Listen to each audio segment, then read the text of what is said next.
Some increase,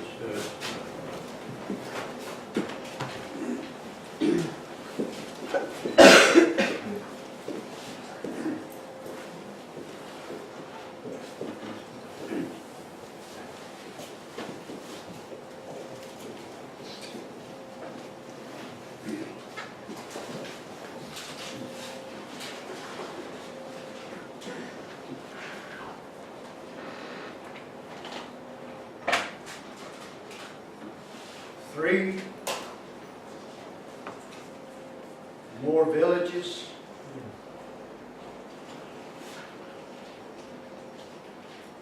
Three more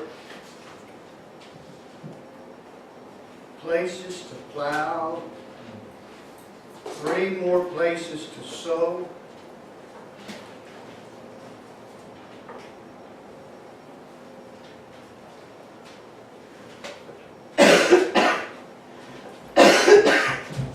They just don't have anybody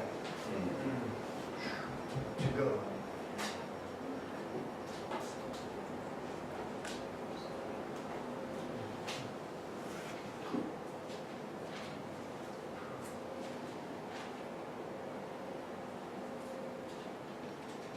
No one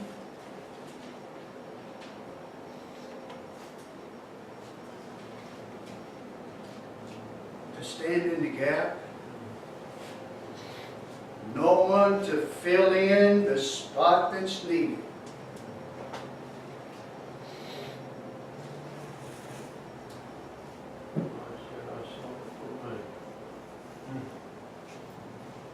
God is still seeking.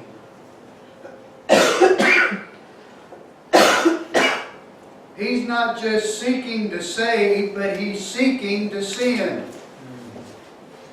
He's seeking for someone who will stand up and say, "Here am I, Lord, send me. Let me be that servant. Let me be that one, Lord. Just let it be me."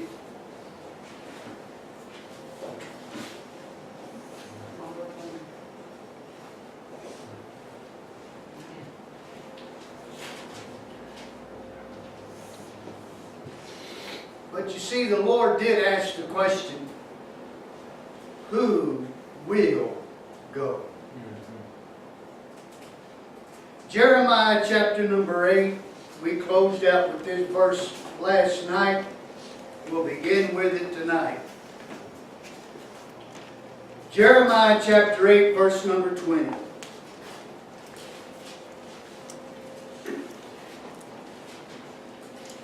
The harvest is past.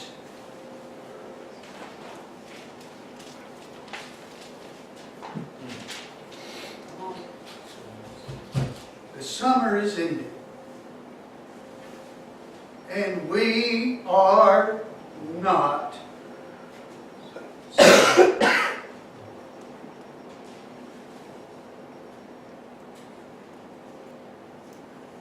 Brother Tom, can you send us someone? Are you able to come and get a church started?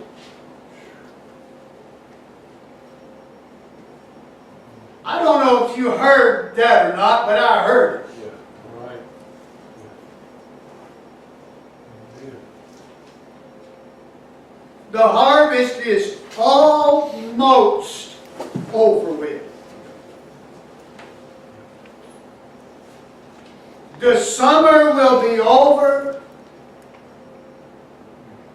No more plowing, no more sowing, no more harvesting, because time is in. And we are not saved. We are left without hope. We're left without heaven. And we're not going to heaven. That's what they're crying. We heard it last night in Nepal. 30 million. There's not enough workers. In Mexico, there's not enough workers. Brother Huggins, you're the third missionary that I've met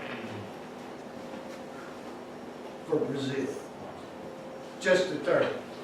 I'm not saying there's not more, but you're the third one that I personally met. And there's not enough workers. Amen. Here in Jeremiah, we read this verse, and it's probably one of the saddest verses in the entire Bible. The children of Israel have been under attack now for 2 years from the enemies led by King Nebuchadnezzar, and the times of both the summer and the winter harvest have already passed. And while the nation of Israel had been hoping for and expecting for help to come to bring them deliverance, it never came. For 2 years now they've been crying for help.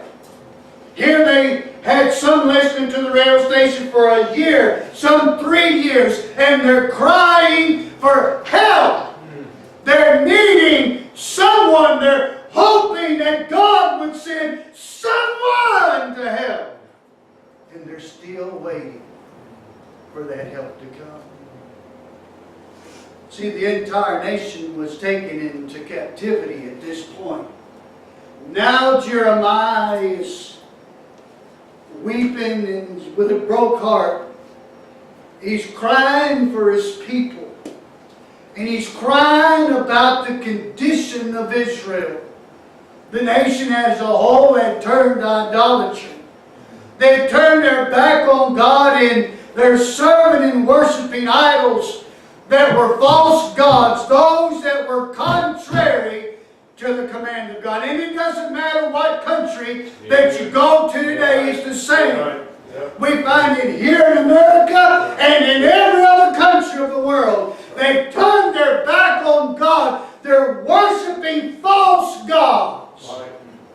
And now they don't have to be an idol made out of wood or stone. They can be anything. And man is worshiping that. They've turned their back on God. The people had rejected God and His prophets that were delivering the message. They rejected that.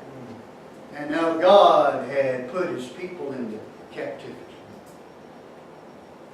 So say, but God would never judge like that. Oh, yes, He would. And He has time and again. Amen. Right. And He will still do it, if need be. Amen.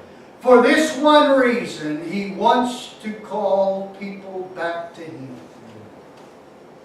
It's not because He's just such a bad, angry God and He's mad at the whole world, although He could be, and He is angry with men and their sin. But He's bringing them to this place that He might show them His compassion and love. He might show them how much He cares for them. He might show them how much He wants them to come to Him. In this verse, Jeremiah chapter 8, verse 20, Jeremiah tells us that no one had come to help. No one had come to save His people. The question that I have to ask tonight is this. Do you really believe that there are people in this day and age in which we live that have the same cry? We are not saved. This is the cry that's ringing in the ears from the mouth of Jeremiah, that we're not saved. No one has rescued us. No one has helped us. And yet we cried, and we cried, and we cried, and no one has come.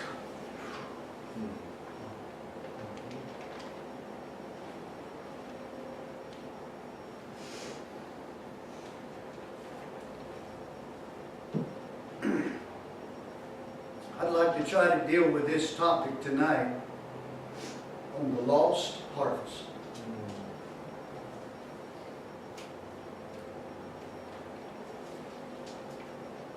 I'm just a crazy old preacher.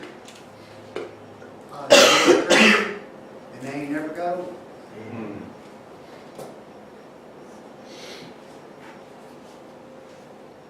But Brother Tom Sloan was telling us of the villages that were crying for help, places they wanted to establish more churches, places they wanted to put radio stations, but no one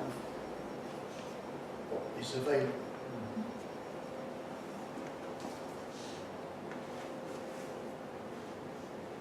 And I saw a harvest that was going to be lost, Brother Tom.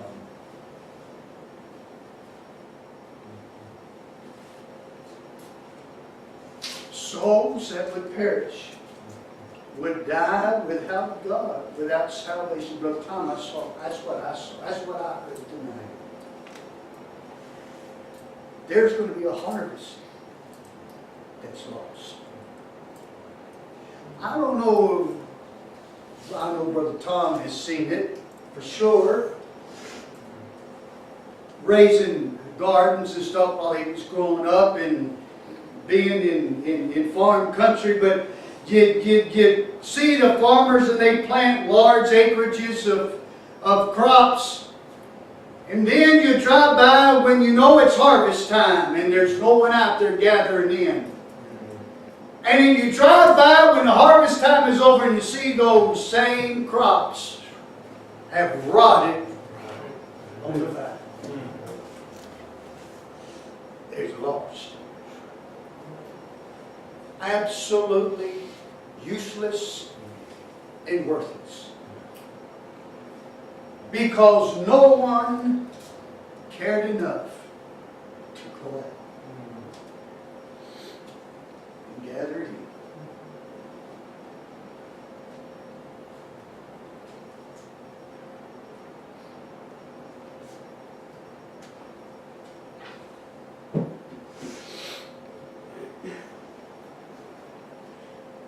The harvest is lost, I believe, first of all, because that no one went to work to bring in the harvest.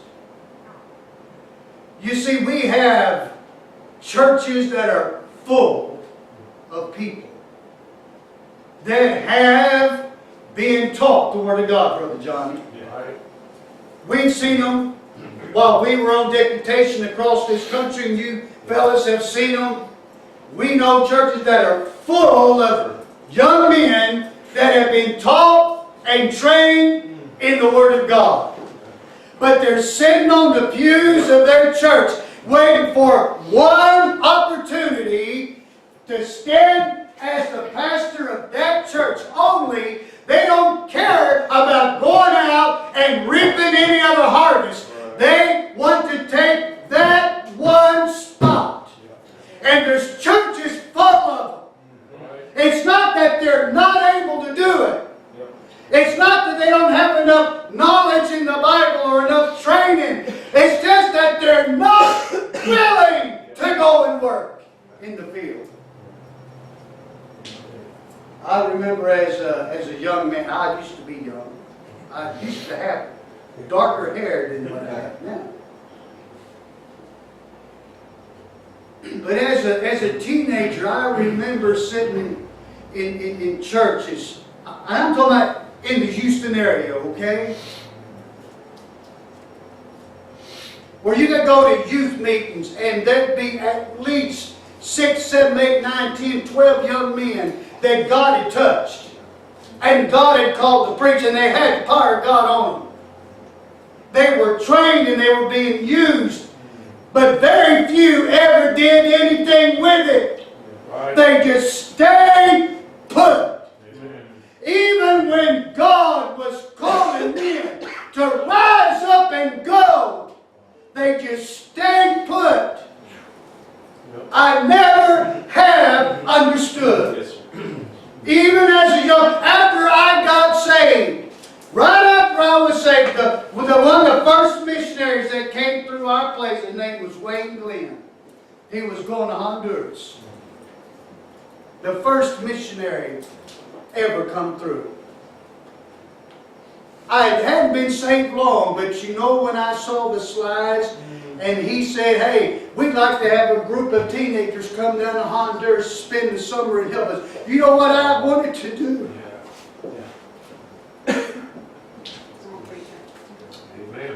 I wanted to get on an airplane and fly to Honduras. Yes. Right.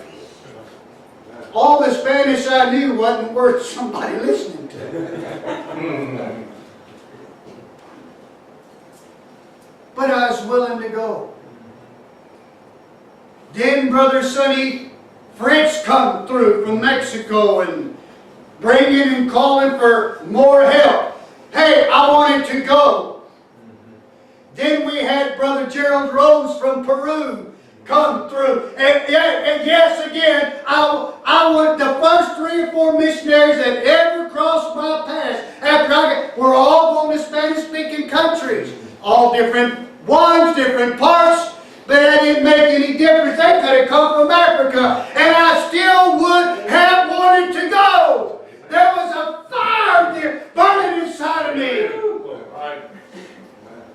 And when I was growing up, I could see God call young men to surrender their lives. I saw God call young ladies as they surrendered their lives to go. Amen. To serve God. To live for God. Now, what in the world is happening today? We have the same God.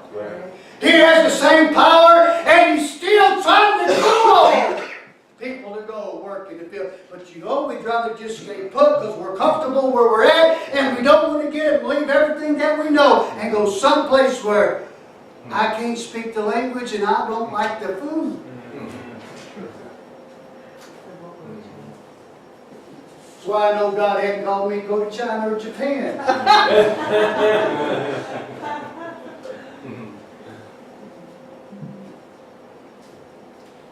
But you know what's happening? We're losing the harvest. We are losing the harvest. Matthew chapter number 21, begin with verse 28. Jesus is speaking. And He said, but what think ye? He says, sit down and think a minute with me. A certain man had 2 sons. He came to the first and said, son, go work today in my vineyard. He answered and said, I will not. Emphatically, no. I don't want to. I don't care to. And you just can't make me. But afterwards he repented and went. And he came to the second and said, likewise, I want you to go work in my vineyard. And he answered and said, I go, sir. But the story ends differently. And went not. You see, now we have a problem. This father had plowed his ground. He had sown his seed. And now it's time to go gather in the harvest. To go pick the fruit. To bring it in that you might have to eat. And you might have to give to others in need. His older brother said, no, that don't interest me at all. But later he repented and he went out to work.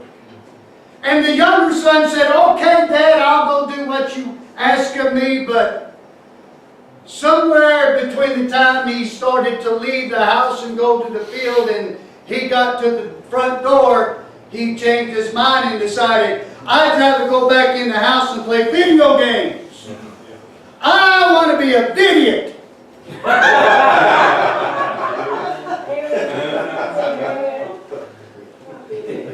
I have no interest in working. I like to be lazy. Come on. And so he did not go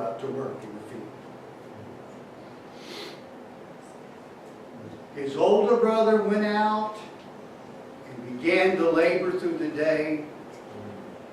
And as he labored, can I tell you that the fields did not get any smaller?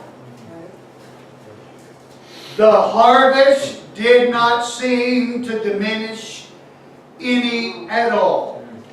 The longer that he worked, the bigger the fields became, the larger and the greater that the harvest became to him, and yet he continued to labor, and he labored all by himself.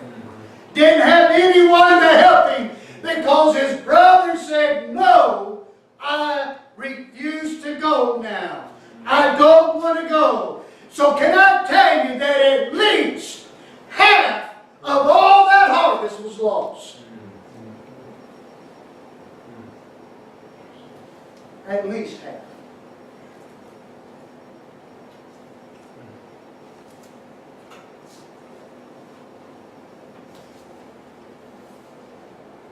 $30 million in Nepal.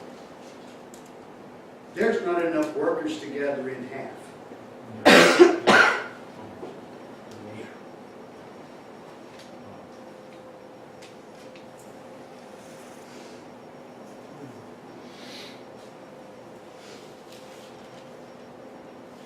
There's over 12 million in the places that Brother Tom mentioned tonight. And there's not enough workers to gather in half.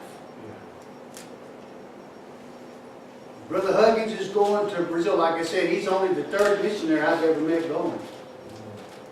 And the size of the country of Brazil, they're not going to reach half.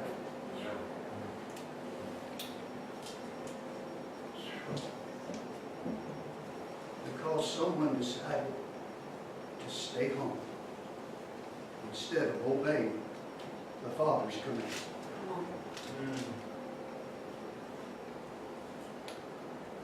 The field is the world. The harvest is the souls of men, and the workers, that's us that are saved.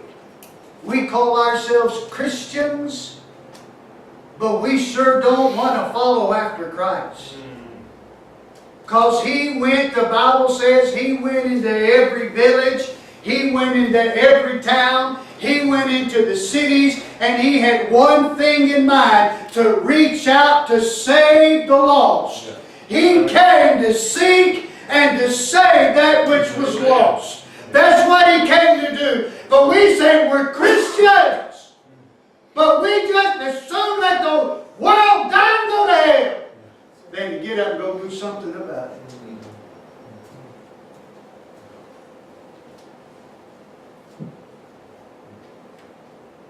Isaiah said, "Here am I, send me." Will we be like Isaiah, or will we be like the younger son? Will we say, "Lord, here I am, send me. It's me, Lord. I'm willing, I'm ready. I want to go. I want to serve you, Lord. I desire with all my heart. God, take my life and use it." Or you said, "Lord, this is my life and I'm going to live it for me to please me." That's the choice we have to make. Can I tell you which one is the best, by far, best choice to make? That's to say, "Lord, here's my life. Take it and use it. Please, Lord, take my life. My life. Use it, Lord."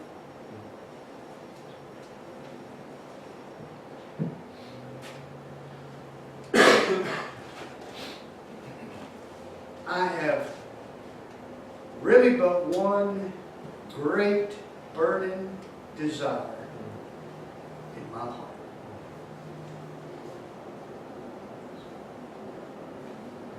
That's for God to take me, this one vessel, and just use it for Him.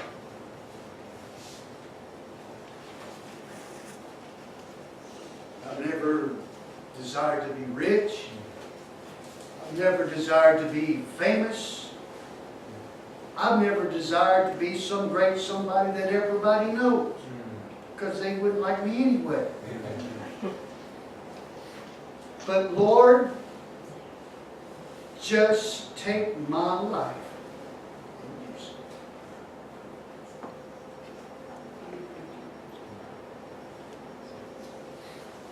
it. This is all I have to give, Lord.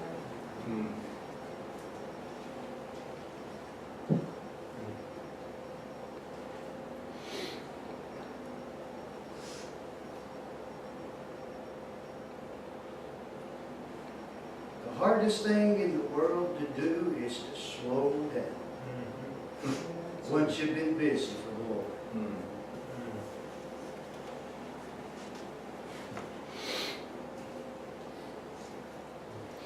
But I do not want to come to a complete stop.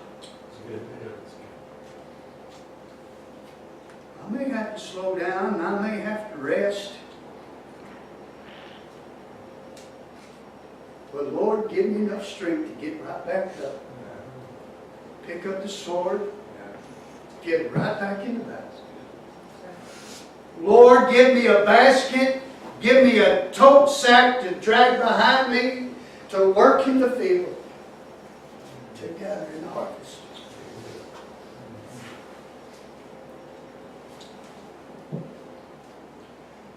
It's past time to say words. It's time for action. It's time to get to work. If we do not, we will lose the harvest. And can I tell you that the master of the harvest, God Himself, has put that harvest, has entrusted that harvest into our hands for us to work in, for us to gather it in. He has left that up to us.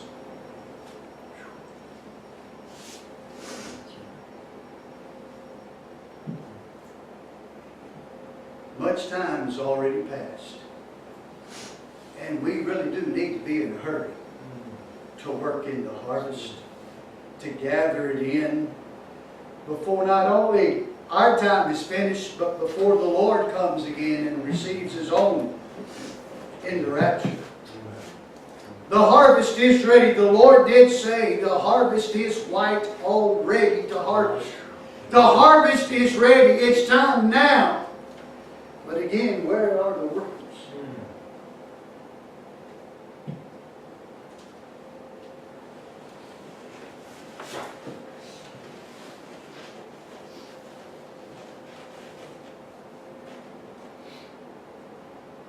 Some of you have heard of or know of Dr. Don Green out of Lansing, Michigan.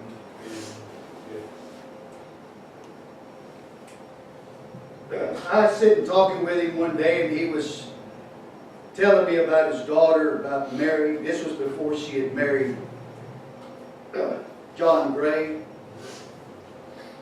And he began talking. He said, you know, as a young lady, she'd been saved and she surrendered her life to go to New Guinea as a missionary. And nothing could change her mind, and nothing could set her off course. Her mind was made, her heart was set. She went off to Bible school, getting an education. Young men would ask her out on a date. First question she'd ask, are you going to New Guinea as a missionary? When they said no, she said, I'm not going out on a date with you. She was going to let nothing detour her off of what she knew God wanted her to do, of the place where God wanted her to go. And then one day, sitting in the class, they were going around, and the teacher had asked, what do you believe God wants you to do? And finally got around to John Gray, and John Gray said, God had called me to go to New Guinea, and there's where Mary Green met her husband. They went off to New Guinea. And not so many years ago, Mary Green now gray, passed on to heaven in New Guinea from cancer. But see, she had her mind set, her heart was ready.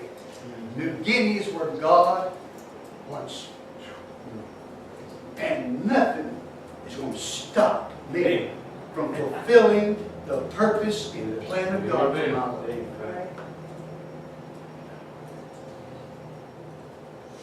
What does God have for your life?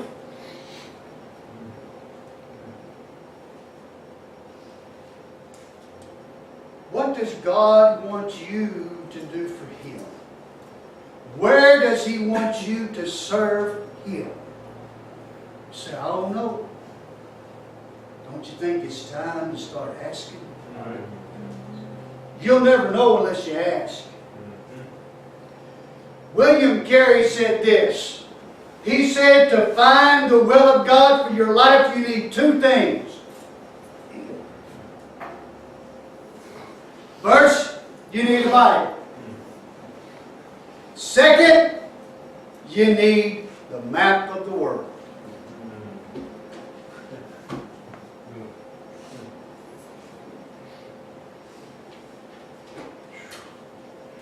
We all would have a map or a globe of some kind in our houses, on our computers. We can always look one up.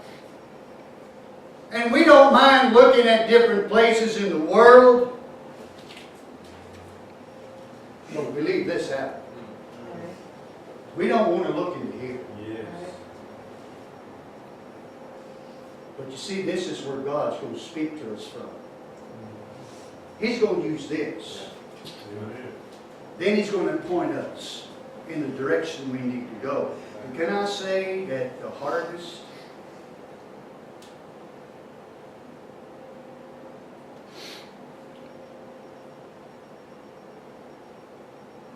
has yet to be gathered in? As many missionaries, as many pastors, local pastors, native ministers that there are in Mexico, and I dare say that there's still a lot of harvest Yes. that has to be brought in.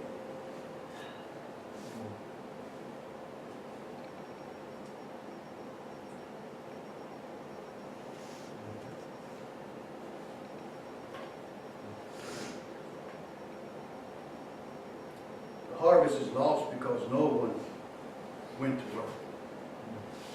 The harvest is lost because no one cared about it or had any interest in the harvest. Psalms 142 and verse 4. The psalmist said this. He said, I looked on my right hand and beheld, but there was no man that would know me. Refuge failed me. No man cared for my soul. Here was a man that was hurting. Here was a man that needed some help. Here was a man that needed a friendly face, some even encouragement. And yet there was no one there to offer any kind of help to him. He said, I looked. Nobody. He said, I asked. And nobody. He said, so therefore I've come to this conclusion. No man, not one person, cared for my soul.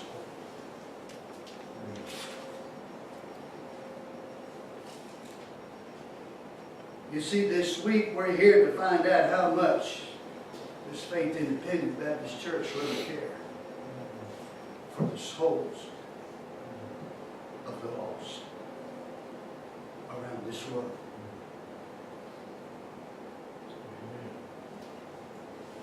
But it's more than just knowing how much Faith Independent Baptist Church cares, but it's how much do I, personally, myself, really care. Won't you ask yourself that question? How much do I really care? the souls of men that are perishing in sin. What am I willing to do about it? How far am I willing to go? How much am I willing to sacrifice to see someone else come to Christ?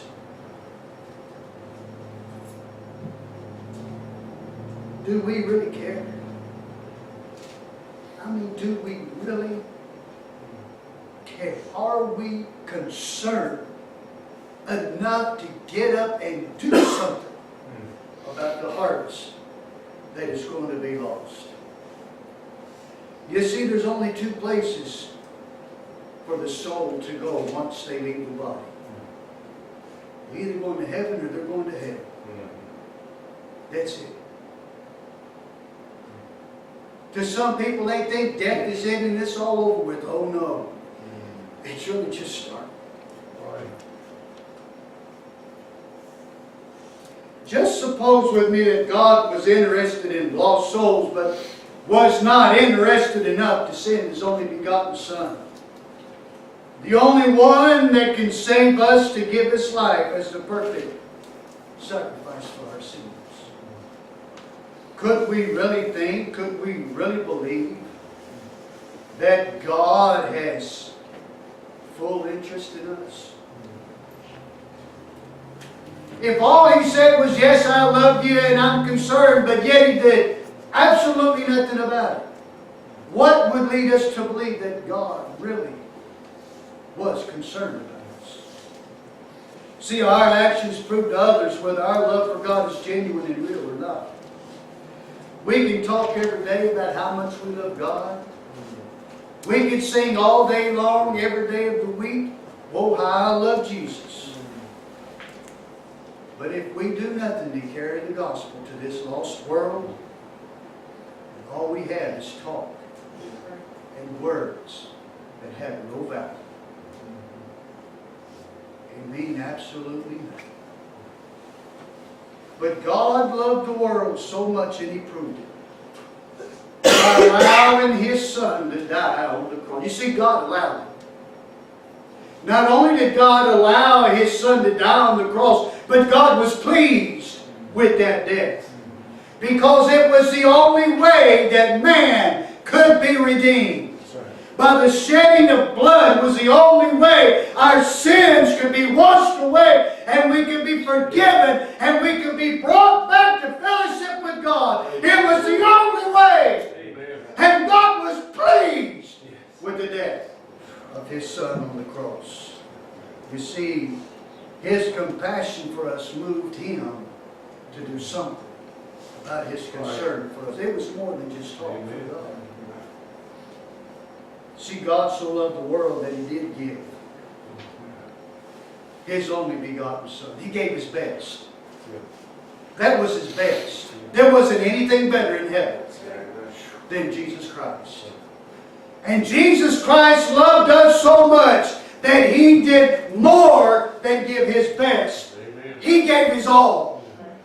He gave all of His life. He poured out every last drop of His blood. He gave it all that you and I might be saved. But we say, Lord, if you ask me for a dime, I'm not going to give it to you. Right. Because it's mine. Right. But He gave it all. He held nothing back. He spared nothing. He poured it all out.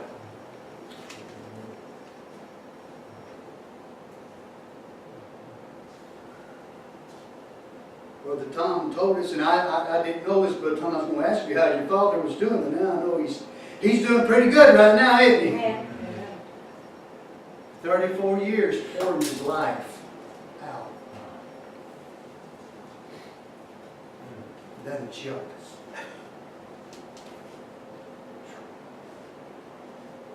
His grandfather, Brother Ashcraft, poured his life out in Mexico. Saw a lot of men saved, helped train a lot of men and preachers. I've been by the Institute. Now there's the third generation. Not only Brother Tom, but he's got his younger brother Philip. Also down around Perriraz,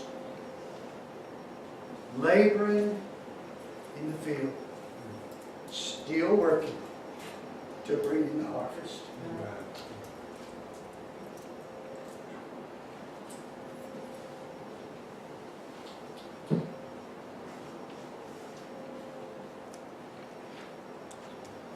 We just don't have time to play games with the souls of men.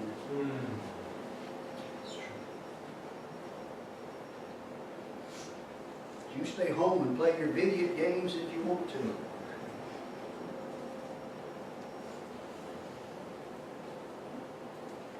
God is more concerned about the souls of men than reaping the harvest.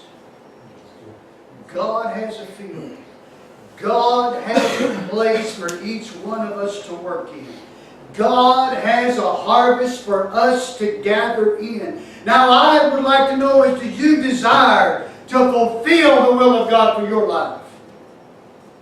Is that your desire, or you'd say, I'd just rather leave it alone. Don't bother me, Lord. Don't call me. Don't come talk to me. I'm doing okay just the way I am.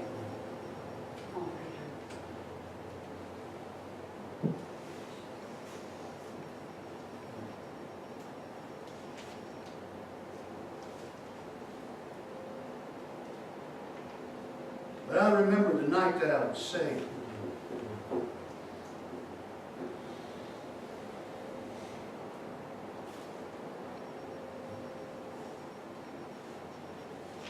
Soon to be 42 years come this March, the Lord tarries.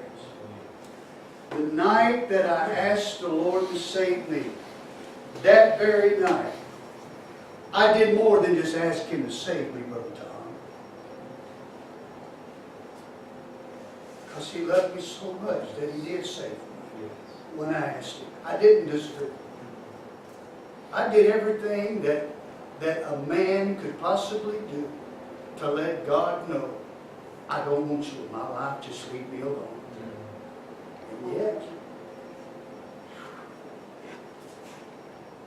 God still loved me. And when I called on His name, He saved me. And when He did that night, that very same night, I said, Lord, thank you for saving me. Thank you for loving me. Now here's my life. Take it easy. Almost 42 years ago now. I have never regretted it.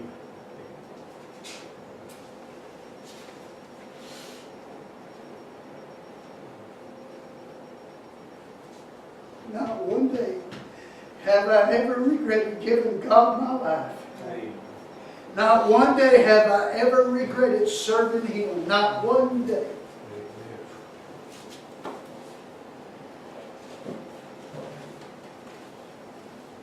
And I'm just looking for another opportunity to serve Him. I got to get doctors cleared off the calendar so I can get back down to Mexico City and visit with Brother Walt again. See his people, visit.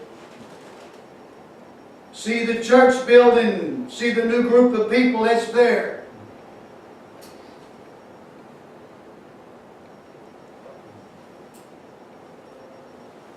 I need to go back down to Colombia again. Visit those pastors. Visit the churches I haven't been able to get into yet that are called and said, can you come? And you preach to our people. Oh God, just take my life and use it.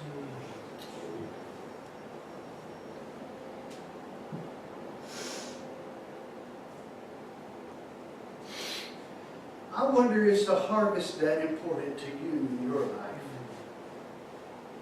That you're willing to say, Lord, whatever, wherever, however, Lord, you want to use me. Here am I.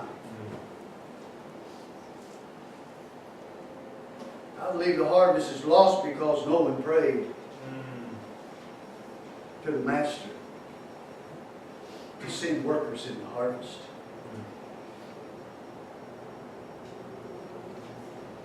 We are human, we're just flesh.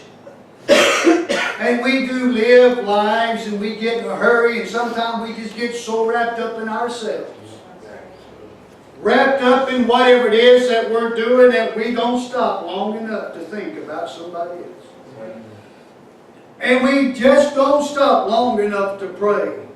But yet the Lord even asked the disciples to pray ye therefore the Lord of the harvest, that He will send forth laborers into His harvest. Again, He said, the harvest truly is great, but the laborers are few. Pray ye therefore the Lord of the harvest, that He would send forth laborers into His harvest. Did you not hear Brother Knickerbocker last night saying he's asking and praying that God would send laborers, workers, more missionaries into Nepal? The harvest is great. There are those who plowed. There are those who've sowed and planted. There's some who's even went through and came in after and watered the ground, thereby giving the good seed, the nourishment that it was needed to let it germinate and let it grow. But now is the time to gather the harvest. But where are the workers? If we don't get it in, the harvest will rot. It'll die on the vine. You see, we do need workers for Christ. We need teachers that will teach Sunday school classes. We need teachers that will stand up and help teach in the Bible institutes to train not only men, but you understand there are young ladies and women that go to Bible Institute also. They need to be taught. They need to be trained. And there's some courses that a man just really can't do it right. Amen.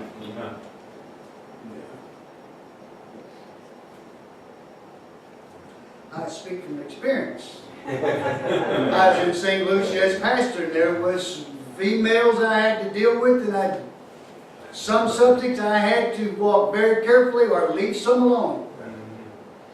Because most of those women had no husbands. I had to leave some things alone. See, I was in dire need of another lady, even in the church, that would be able to help. We need preachers to preach the truth. Amen. We need missionaries to go and to sow the precious seed. We need people that are willing to pray so that God will send missionaries. So that I can't do all these other things, but you can pray. Yes. There's not a one of us that cannot pray. We can all bow our heads. We can all get on our knees at some time. We can all open our hearts and cry out to God and say, Lord, we've heard the cry of the missionary. They need workers in Nepal. They need workers in Brazil. They need workers in Mexico. God, would you please raise up missionaries and send them? Pray for the laborers. We've been told of places tonight that need someone to go. Would you be willing at least to pray that God would raise up someone to go? Say, but what if He calls me? I'd shout, glory, hallelujah. Amen.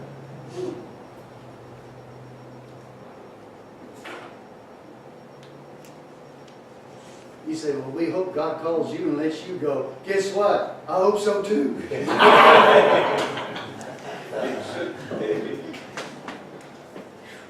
see, I am willing.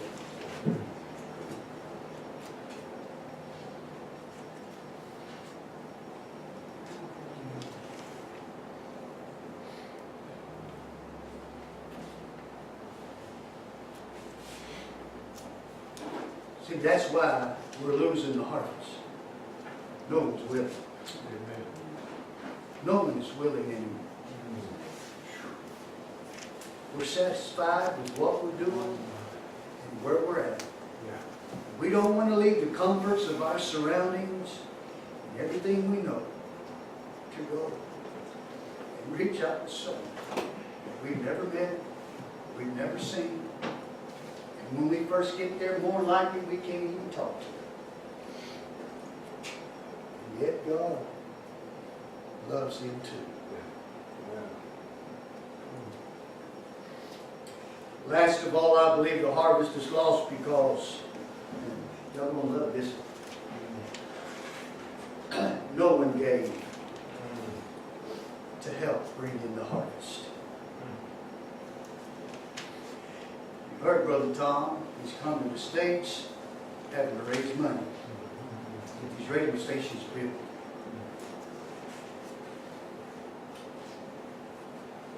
It takes money. You got a preacher needs a reliable vehicle. It takes money.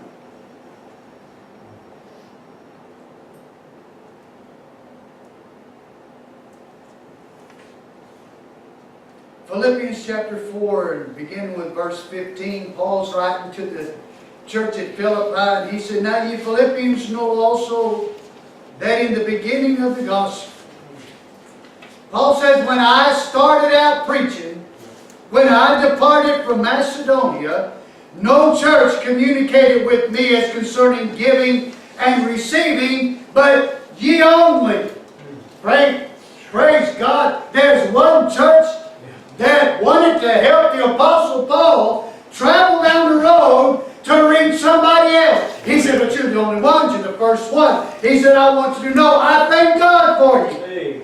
For even in Thessalonica ye sent once and again unto my necessity." Paul said, "I had a need. I had a special need, different from what I had before. And you helped to supply that need by your giving."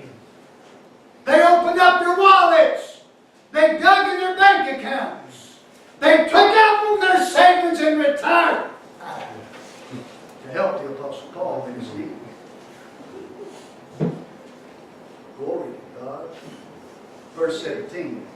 "Not because I desire a gift, but I desire that fruit may abound to your account." You see, we don't know how many thousands of Mexican people, Indian, mixed, listen to the radio stations. But anyone that has ever given to help get those stations up, Paul said those souls that are saved have been added to their accounts. Amen. Every missionary that we help through this church, when a soul gets saved through their labor and their work, those souls are added to our account. Do you understand we're drawing interest? Amen. On somebody else's labor and work. That's what's happening. And Paul said, it's not that I'm out here begging just to get your money. He said, I'm doing so that you can enjoy the fruit of my labor. That souls will be added to your account. See, there's three distinct ways to give. One is you give up your time. You pray. You visit. You work. Second, you give up your finances. You help others to go. And third, you give yourself. You just surrender all to God. See, if God has all of you surrendered to Him, then God has all. He's got all of your time. all of your finances, all of your plans. You say, well, wait a minute, I don't want God messing up my plan. If you give yourself to Him, you don't have any plans of your own anymore. God makes them for you. Amen. And God has better plans for your life than you do. You give Him all your will, your entire life. All belongs to God. What did the Apostle Paul say? I'm not. He said, for you know that you're not your own. Amen. You're bought with a price. In other words, you belong to somebody. Somebody else owns you. Right. When I got saved, I got a master over my life. Amen. He became Lord over me. Amen. He took control of me. And I let Him do so gladly and willingly. But so many people fight against that. Why? Right. How's your life working out for you? Yeah. How are things going? You say, man, I'm sorry, and nothing seems to work. Everything just goes wrong. Surrender it all. Just give it all to God. Amen. Just give it all over to God. You say, well, look at you. You're in the hospital more than you're out of the hospital. That's okay. One time I'm out of the hospital, I can come back over here and torment you. Amen. I know what the will of God is for my life. To do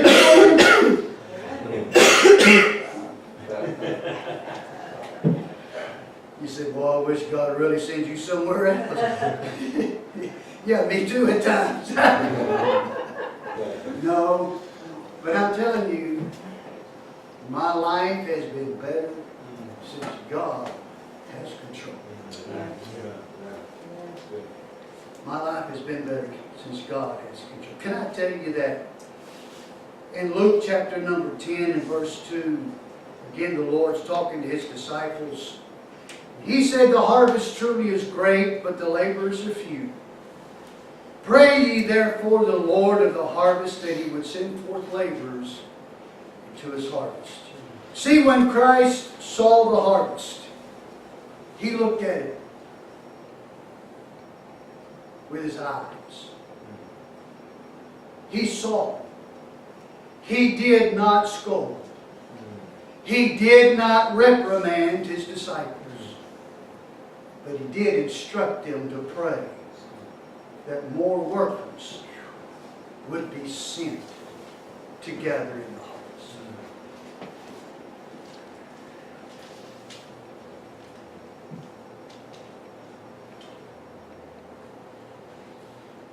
Are we willing to do so?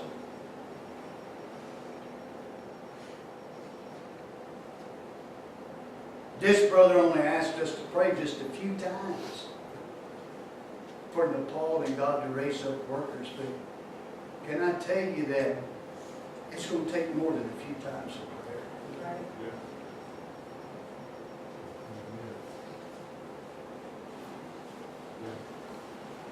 Right. Sometimes you just might just have to let God squeeze your heart till the tears roll down your cheeks.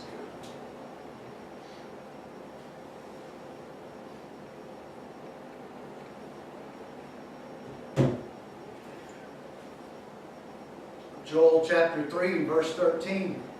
The first part of the verse says, put ye in the sickle, for the harvest is ripe. Down in verse 14 he says, multitudes. Multitude, I mean just great crowds, hordes of people in the valley of decision. They're wandering, they're mingling around, and they're trying to decide which path to take. They're trying to decide which direction to go. They're trying to decide what needs to be done with their life. They're in the valley of decision. You say, why? For the day of the Lord is near in the valley of decision. You understand the cries coming out of Mexico is, we need someone to come and start a church. We're in the valley of decision. We need someone to point us the way of the right path to lead us to God. Right. They're in the valley of decision. How then, Paul asked the question, shall they call on Him in whom they have not believed? How shall they believe in Him of whom they have not heard? And how shall they hear without a preacher? And how shall they preach except they be sent?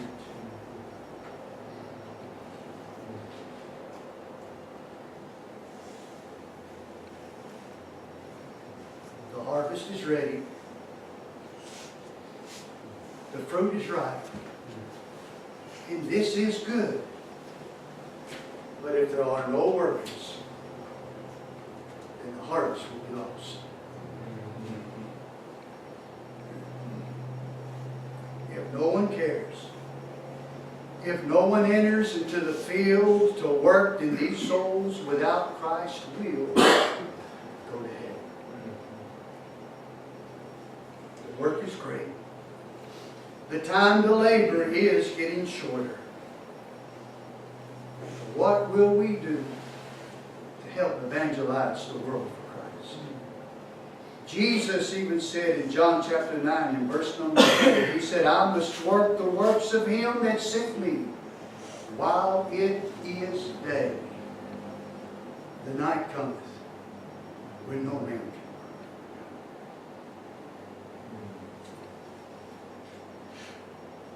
work. What will we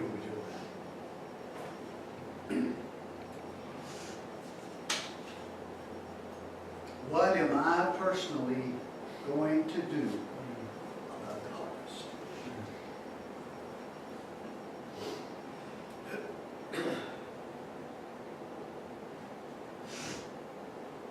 The songwriter put it like this.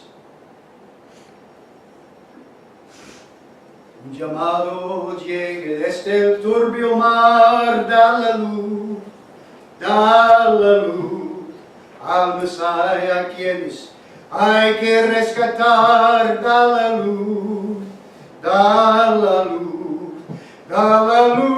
del Evangelio fiel, haz que brille por doquier, que la senda alumbre del infiel, con sus rayos de poder. Send the light, the blessed gospel light, let it shine from shore to shore. Send the light, the blessed gospel light, let it shine forevermore. But He didn't stop there. He wrote these words, we have heard the Macedonian call today. Send the light, and the golden offering at the cross we lay. Send the light, the blessed gospel light, let it shine from shore to shore. Send the light, the blessed gospel light, let it shine forevermore. Are you willing to lose the harvest? Let it be lost. Let it be wasted. Are you willing to help gather it in?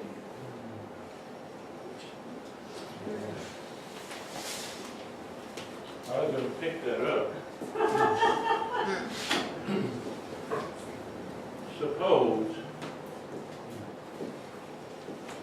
that whoever was the influence in your life